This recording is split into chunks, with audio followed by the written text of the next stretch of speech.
African cuisine has played a significant role in the continent's culture and history. Like in many traditions, food brings people together. According to the World Bank, African farmers and agribusiness can create $1 trillion food market by 2030. This is if they can expand their access to capital, electricity and modern technology, as well as if governments can work more closely with agribusiness. Chef Andile Nomdaga agrees with this. Nomdaga has been a personal chef to two former presidents, Nelson Mandela and Thabo Mbeki. He is affiliated to numerous chefs associations in the continent that are tasked with promoting and preserving authentic African food. Our food is not about Tlakwana, Mahutwana and all those things, the tribes and everything. It's about everything that the animal has. And most largely, our own cuisine consists of your plant-based products. You know, I mean, African cuisine. I mean, if you go to, as I was talking to you earlier, I also made mention of lerote, which is your wild melon, your caro melon in English, and then this is African cucumber. These are the things when I'm saying these are plant-based products. For African cuisine, it's not about meat. We do consume lots of fruits, lots of vegetables in our diets. I mean, there's a pap called umka, there's a pap called umfino. These are plant-based, and those type of things, when you cook, you can consume them without even having a meat in it. Kholiwe Khafu is part of the growing movement of food influencers who have taken their skill, love and appreciation of food straight to the internet. Khafu boasts a healthy 70,000 following on Instagram and another 37,000 on TikTok. She has been pleasantly surprised with how her followers, who are relatively youthful, appreciated her cooking traditional food. When I started my page, I thought that people would gravitate towards, you know, the fancier dishes, the date night dishes, and the kind of dishes you would expect to find at restaurants. And I was really keen to start sharing some of my recipes that were geared at that.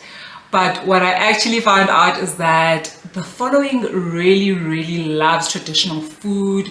So if I post mohodu, when I post trotters, when I post steamed bread, and you know, chicken feet, things like that, that's when people really show love to the posts, which is quite interesting.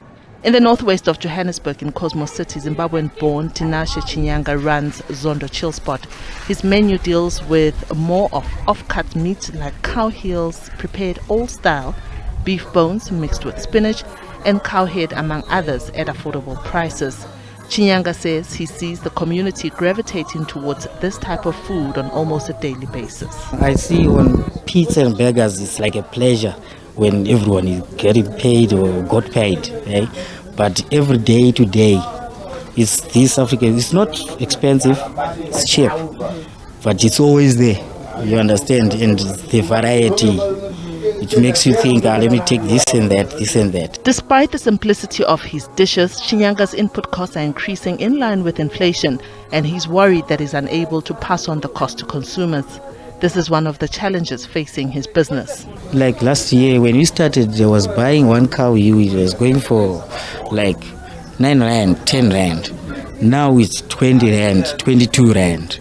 Double the price before even you finish a year. You get it? Everything is now. I have to change the prices every day. What are the customers saying? Complaining. They cry about it. Like what? So I have to ration in a way. Like now we are like family. Then the African thing comes in now.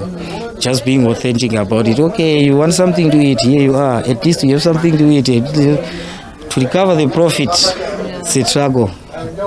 Khafu says she's seen that changes and innovations of traditional food often doesn't bode well with her followers. Many still want them cooked the way it has always been done. That you can't necessarily promote African dishes if you're going to try to be too innovative around them. people still want them to look and feel how they remember them. So there's a huge nostalgia element on that. So I think if one's trying to promote African dishes, you need to play into that nostalgia, really lean into how these things are traditionally prepared. Chef Andile says through initiatives like the Harvest Heritage, a specialist consultancy, there is hope in preserving African cuisine. The initiative promotes African heritage ingredients, recipes and culture. It advocates for equitable, environmentally sustainable market linkages between food producers and consumers. And in a recent competition, Nomdaga won for producing the best African dessert using an indigenous fruit. Immediately when I tasted this thing for the first time, I said to myself, this dish will never beat me. I'm going to get it right. Yeah. And in fact, for that matter, I can create a dessert out of this dish. My plate in the competition yesterday, there's the competition, Harvest Heritage culinary competition. Yeah. My dessert plate was made out of that very same dish that made me cry. And everybody was just raving about that dish. And it was such a nice day for us that at least my plate made a day.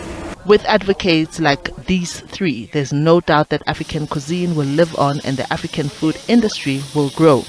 It is said that Africa is the world's next big growth market, and if strategically marketed, the potential rewards are significant. Diabo Seto, SABC News, Johannesburg.